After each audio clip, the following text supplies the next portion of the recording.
우리가 보통 하이엔드라고 하면 고가의 제품이라는 말이 제일 먼저 떠오를 거라고 생각합니다. 하지만 무조건 비싸다고 하이엔드가 되는 것은 아닙니다. 가격은 하이엔드의 가치의 결과이지 조건이 아니거든요.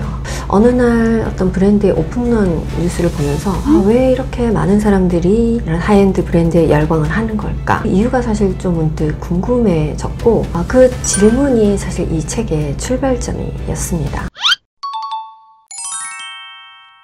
하이엔드는 단순히 최고급이나 비싼 것을 넘어 고객에게 최상의 가치와 차별화된 경험을 제공하기 위한 고도의 브랜딩 전략이라고 생각합니다. 이것은 희소성, 품질, 기능, 미적인 요소는 기본이고 브랜드만의 고유한 철학과 오랜 시간 쌓아온 역사, 장인정신, 그리고 스토리텔링이 결합되어 대체 불가능한 영역을 구축하는 것입니다. 고객이 느끼는 특별함, 자부심, 그리고 영감이 그 핵심이죠. 이 모든 것이 완벽하게 조화를 이루었을 때 비로소 하이엔드라고 부를 수 있다고 생각합니다. 그리고 이건 브랜드에만 국한되는 것은 아니고요. 개인의 삶에서도 마찬가지라고 생각합니다. 세계적인 건축의 거장 프랭크 게리는 가장 중요한 건 나 자신이 되는 것이다 라고 말했습니다. 누구에게나 자신만의 단 하나밖에 없는 유일한 삶의 스토리를 가지고 있잖아요. 그리고 제일 잘할 수 있고 즐거워하는 일이 적어도 한 가지는 있으실 겁니다. 그 부분을 잘 발전시키고 하루하루를 의미있게 잘 채워간다면 언젠가 그게 의미 있는 결과물이 될 수 있고 나만의 철학이자 브랜드가 될 수 있다고 생각합니다. 평범한 하루하루가 쌓여서 비범함이 된다고 하듯이 하이엔드는 누가 더 깊이 있게 시간을 쌓아가고 있는가를 보여주는 일이라고 생각합니다.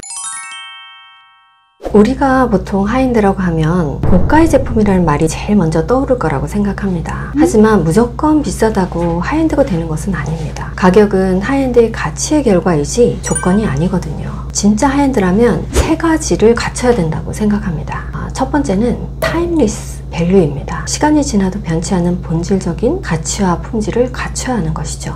두 번째는 장인 정신이 가지고 있는 희소성입니다. 대량 생산보다는 고유한 기술과 정성으로 만들어진 그 브랜드 고유의 특별함이 있어야 합니다. 세 번째는 감동적인 경험, 즉 진정성입니다. 제품을 사용하는 모든 과정에서 고객이 특별하고 차별화된 경험을 받고 있다고 느끼는 것이 중요합니다. 이 세 가지 요소가 유기적으로 연결이 될 때 가격을 넘어선 진정한 하이엔드의 가치가 창조된다고 봅니다.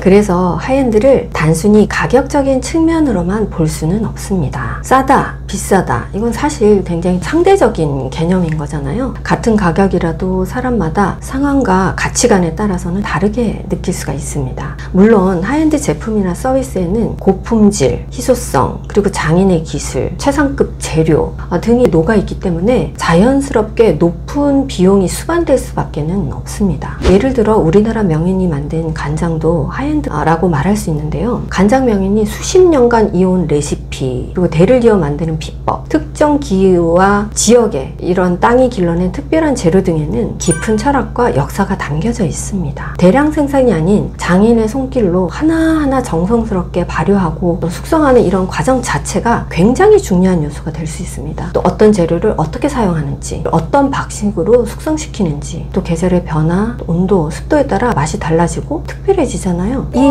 자체로도 풍부한 스토리텔링이 될 수 있습니다. 이런 간장은 깊은 풍미를 가지고 있어서 대량 생산되는 간장과는 대체 불가능한 가치를 제공할 수 있는 거죠. 실제로 포항의 죽장현이라는 브랜드는 미국 오피니언 리더 대상 수상도 하고, 또 포항 죽장현에서 주최한 행사에서는 150여 명의 어떤 글로벌 저명 인사들이 참여해서 행사도 진행했다고 하고요. 또 CNN 방송에서는 죽장현의 전통 된장, 간장, 또 고추장 이런 만드는 모습을 취재해서 전 세계적으로도 그 가치를 또 인정받고 있다고 알고 있습니다. 이렇듯 장인이 오랜 시간 정성으로 만든 이 간장이 대량 생산되는 제품보다도 당연히 또 비싸겠죠. 그렇더라도 그 안에 있는 깊은 맛과 시간이라는 가치가 담겨져 있는 것입니다. 결국 하이엔드는 가격이 얼마냐라는 문제를 넘어서서 또 얼마만큼의 진심과 철학이 담겨져 있는가, 그리고 그 안에 깃든 브랜드의 스토리와 깊이가 중요하다고 생각합니다. 그동안 제가 하이엔드 패션 브랜드 공간 디자인 그리고 하이엔드 주택 상품 디자인 프로젝트들을 많이 진행해 왔었어요. 어느 날 어떤 브랜드의 오픈런 뉴스를 보면서 왜 이렇게 많은 사람들이 이런 하이엔드 브랜드에 열광을 하는 걸까? 이유가 사실 좀 문득 궁금해졌고 그 질문이 사실 이 책의 출발점이었습니다. 루이비통, 프라다, 샤넬, 포르쉐 등 이러한 브랜드들이 처음부터 정상에 자리에 있었는지 고객의 마음을 사로잡는 비결이 무엇인지를 알아보기 위해서 브랜드의 히스토리와 성공 전략을 탐구하게 되었고 그 결과가 책으로 나오게 되었습니다. 제가 이 책을 통해서 말하고자 한 것은 하이엔드 상품 그 자체에 대한 주목보다는 성공한 하이엔드 브랜드들이 어떻게 독보적인 가치를 만들어내고 또 시장 속에서 자신만의 철학으로 리더십을 구축해 왔는지를 독자들과 공유를 하고 싶었어요. 이러한 성공의 비결을 하이엔드는 상품을 팔지 않는다. 이 책에 담았고 개인 브랜딩을 시작하시는 분들 또 혹은 자신의 브랜드를 운영하거나 또 관련 업무에 종사하시는 분들이 자신의 일과 삶에 직접 적용할 수 있는 좀 실질적인 인사이트를 공유하고 싶었습니다. 이러한 전략을 바탕으로 우리 스스로도 대체 불가능한 자신만의 가치를 만들고 또 차별화된 경험을 제공하는 능력을 갖출 수 있다고 봅니다. 그런 의미에서 우리는 하이엔드 브랜드를 한번 주목해 볼 필요가 있다고 생각합니다.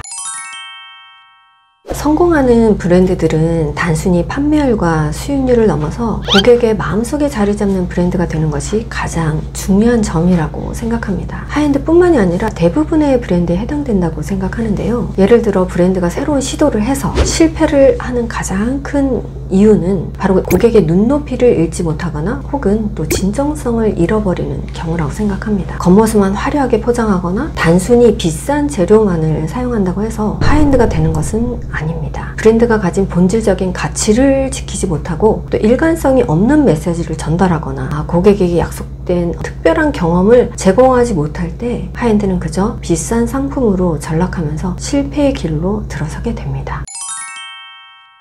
예를 들면 알레시가 좋은 사례입니다. 알레시는 처음에는 작은 주방 회사였지만 알렉산드로 맨데니를 만나서 다양한 프로젝트를 추진하면서 혁신적인 변화를 맞이하게 됩니다. 그중 하나가 세계적인 건축가들과 협업해서 다양한 커피포트와 잔 세트들을 디자인했던 티앤커피 피아자 프로젝트였어요. 이 프로젝트는 당시 매출의 증대보다는 알레시라는 브랜드의 디자인 가치와 철학을 전 세계에 알리는 데 좀 중점을 두었던 가치지향적인 프로젝트였습니다. 그런데 기대 이상으로 큰 성공을 거두게 되었고 알레시는 세계적인 디자인을 선도하는 글로벌 회사로 성장하게 되었습니다. 프라다가 지금처럼 세계적인 주목을 받게 된 계기는 창립자의 손녀 미우치아 프라다가 1978년 브랜드를 맡으면서 시작이 되었습니다. 그녀는 당시 전부 가죽으로 가방을 만들던 시대에 낙하산을 만드는 재료인 포코노 원단으로 가방을 만들어서 패션계에 센세이션을 일으켰어요. 세련된 디자인에 가볍고 내구성이 뛰어나서 기존 전문직 여성뿐만이 아니라 젊은 여성층 고객, 학생까지 유입하게 되었죠. 당시 나일론 소재는 고급 소재가 아니었기 때문에 그 시도는 어쩌면 굉장한 또 리스크를 안고 시작했을 수도 있었을 겁니다. 하지만 결과는 성공적이었습니다. 이후 프라다는 공간적인 혁신도 같이 이루어냈는데요. 2001년 뉴욕의 건축가 램쿠라스와 손을 잡고 만든 프라다 에피센터에서는 상품을 판매하는 공간을 과감하게 전시 공간의 컨셉으로 구성하게 됩니다. 이는 단순히 물건을 판매하는 곳이 아니라 브랜드가 추구하는 가치를 공간 그 자체로서 표현을 해서 고객에게 특별한 경험을 제공하는 혁신적인 시도였습니다. 샤넬은 가브리엘 샤넬 창립자 자체가 이미 강력한 브랜드 아이덴티티입니다. 여성을 코르셋에서 해방시킨 여성 해방이라는 브랜드 철학을 패션에 접목시켜서 시대를 초월한 어떤 디자인을 만들어낸 것이 샤넬의 근간이 되었죠. 샤넬이 1971년 세상을 떠나면서 브랜드 위기가 찾아오게 되는데요. 이 브랜드의 철학을 이어받아서 칼 라거펠트가 브랜드를 더욱 성공시킨 계기가 되었습니다. 그는